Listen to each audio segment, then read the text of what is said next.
बिहार की राजनीति में दल बदलना कोई नई बात नहीं है। नेता जब तक एक पार्टी में रहते हैं तब तक वह पार्टी सबसे बेहतर होती है, लेकिन जैसे ही दल बदलते हैं पुरानी पार्टी सबसे भ्रष्ट और नई पार्टी सबसे पाक साफ हो जाती है। ऐसा ही ताजा मामला सामने आया है कैमूर के चैनपुर विधानसभा से, जहां भाजपा के पूर्व मंत्री और विधायक बृजकिशोर बिंद अब राजद में शामिल हो चुके हैं और पार्टी बदलते ही नीतीश सरकार को जंगल राज कहने लगे हैं। चैनपुर विधानसभा के पूर्व विधायक और पूर्व खनन मंत्री बृजकिशोर बिंद ने भाजपा छोड़ने के साथ ही राजद की सदस्यता ग्रहण कर ली है और पार्टी बदलते ही उन्होंने एनडीए सरकार पर जमकर निशाना साधा। चैनपुर में दुष्कर्म के बाद महिला की हत्या, अधौरा में पेड़ से लटकता शव और भभुआ में नदी में मिली लाशें, यह सब जंगल राज नहीं तो क्या है। उन्होंने कहा कि घूसखोरी चरम पर है। जाति, आय, निवास प्रमाण पत्र से लेकर मोटेशन तक हर काम में पैसे वसूले जा रहे हैं। यह कैसा सुशासन है। इतना ही नहीं, उन्होंने मेडिकल कॉलेज के शिलान्यास को भी जुमला बता दिया। मैं गारंटी से कहता हूं, मेडिकल कॉलेज नहीं बनेगा, यह सिर्फ जुमला है। जमा खान खुद जुमला है। अब तो घूसखोरी खुलेआम हो रही है। किसानों की जमीन रौंद दी गई। यह कैसा शासन है। यह जंगल राज है। राजनीतिक करियर की बात करें तो बृजकिशोर बिंद ने 2005 में बीएसपी से शुरुआत की, लेकिन 2008 में भाजपा में आने के बाद उपचुनाव जीतकर विधायक बने। इसके बाद 2010 और 2015 में भी भाजपा के टिकट पर विधायक बने और मंत्री पद तक पहुंचे। 2020 के विधानसभा चुनाव में वह बसपा के मोहम्मद जमा खान से मामूली अंतर से हार गए। अब जब चर्चा है कि 2025 में जमा खान को जदयू से टिकट मिल सकता है, तो बृजकिशोर बिंद ने भाजपा छोड़ राजद का हाथ थाम लिया है। बृजकिशोर बिंद का यह यू टर्न न सिर्फ सियासी गलियारों में चर्चा का विषय बना है, बल्कि कैमूर की चारों विधानसभा सीटों पर भाजपा की पकड़ को लेकर भी सवाल खड़े कर रहा है। अब देखना होगा कि आगामी विधानसभा चुनाव में चैनपुर की जनता किसे चुनती है। मंत्री जी, आप भाजपा में थे, पहले भाजपा से मंत्री बतौर विधायक रह चुके थे, अब आरजेडी में आप ज्वाइन कर लिए हैं, ऐसा क्या माना जा रहा है कि चैनपुर से आप उम्मीदवार हैं विधानसभा का? क्या देखिए, हम सामाजिक आदमी हैं और सामाजिक न्याय की बात करने वाली पार्टी में मैं गया हूं और पूर्व में भी मैंने बताया कि जहां न्याय की सारी उम्मीदें जब ख़त्म हो जाती है तो आदमी इस तरह का कदम उठाता है। जो काम मुझे करना चाहिए वही काम फिलहाल में मैंने किया है।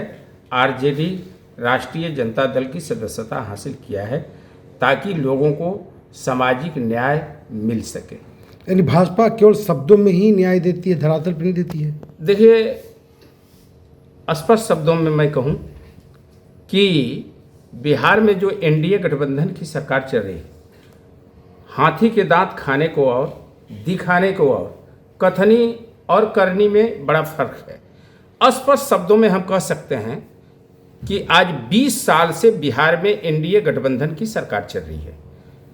उसके अगुवा माननीय नीतीश कुमार जी हैं। जो काम पहले होना चाहिए, आज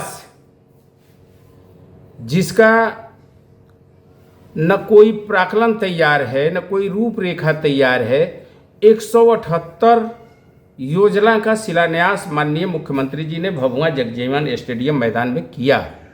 न एस्टीमेट बना है, न प्राक्कलन तैयार है।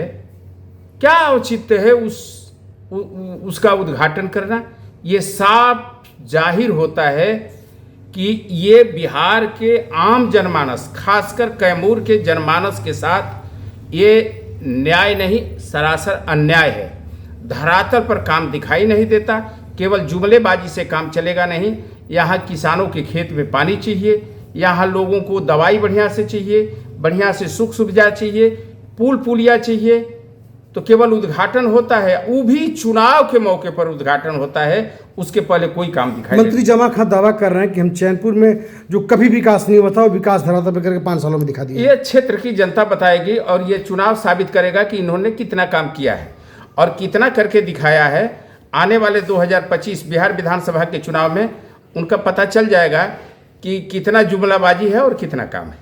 विकास का दावा कर रहे हैं, वो क्या लग रहा है कि फर्जी कर रहे हैं? ये बिल्कुल जुमलाबाज। जामा स्वयं जुमलेबाज हैं, झूठ के पुलिंदा हैं, झूठ के अलावा कुछ नहीं। अभी देख लीजिए कहीं का मामला। आपने क्या बोला? जामा जुमलाबाज, क्या बोल रहे हैं आप? समझ रहे हैं आप? जामा स्वयं जुमला है। जामा स्वयं जुमला हैं, झूठ का पुलिंदा है, झूठ के सिवा इनके पास कोई कुछ नहीं है। जीत का फिर भी 200% दावा कर रहे हैं जमा खान। जीत जनता देती है और जनता मालिक है किसको जिताएगी किसको हराएगी। ये घमंड में बोल रहे हैं, जनता इनके घमंड को समझ रही है। चूंकि एक एक मतदाता एक एक वोट दे करके अपना जनप्रतिनिधि चुनता है। हमारे जैसा आदमी भूल के भी नहीं कह सकता कि हम जीत की गारंटी देते हैं। हम जनता से हाथ जोड़ करके आशीर्वाद मांगते हैं। मुझ पर विश्वास जनता करेगी, निसंदेह अपने सेवक के रूप में मुझे स्वीकार करेगी। चैनपुर की जनता जानना चाहती है कि ब्रजकिशोर बिंद जीत का कितना दावा कर रहे हैं।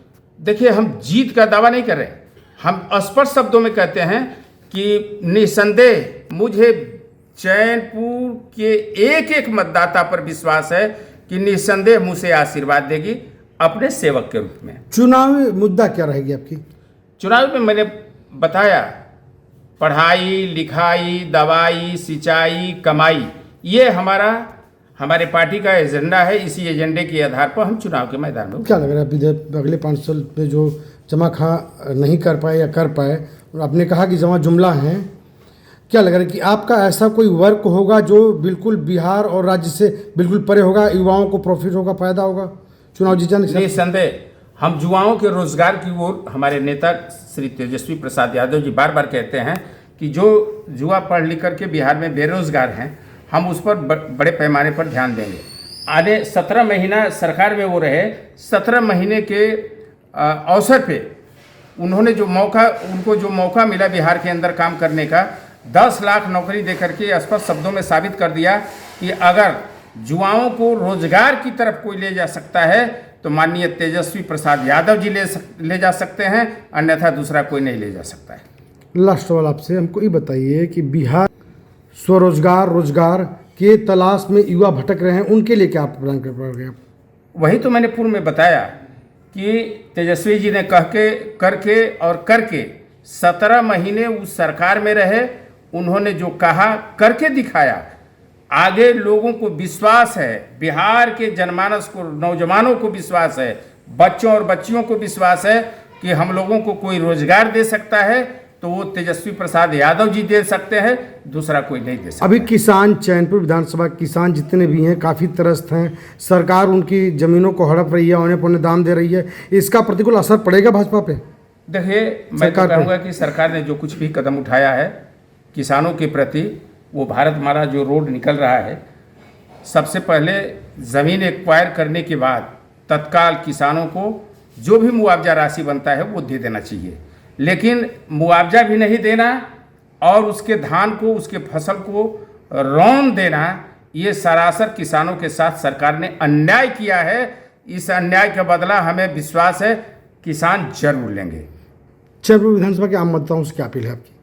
मतदाता मालिकों से मेरे यही अपील है कि आप मेरे भगवान के समान हैं, आप मेरे ईश्वर के समान हैं। बाबा साहेब डॉक्टर अंबेडकर ने लोकतंत्र का मंदिर जो खड़ा किया है, उस लोकतंत्र के मंदिर में मैं एक एक मतदाता मालिकों के नज़रों में झांक करके देखता हूं तो एक एक मतदाता मेरे लिए ईश्वर के समान दिखाई देते हैं।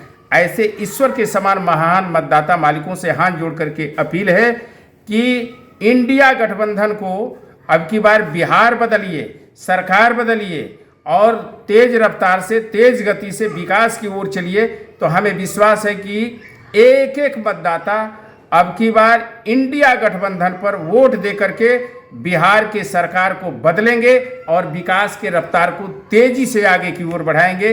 यही अपील करते हैं कि आने वाले 2025 बिहार विधानसभा चुनाव में एक एक वोट, केवल चैनपुर ही नहीं, बिहार के मतदाता मालिकों से मैं अपील करता हूं कि एक एक वोट इंडिया गठबंधन पर, जो भी कहीं हमारे प्रत्याशी होंगे आरजेडी के, कहीं कांग्रेस के, कहीं वीआईपी के, अन्य दल के जो हमारे गठबंधन में अलायंस दल है, उनको देकर के भारी मतों से विजयी बनाएंगे और सरकार बदल करके तेज रफ्तार के साथ बिहार को आगे की ओर ले जाएंगे।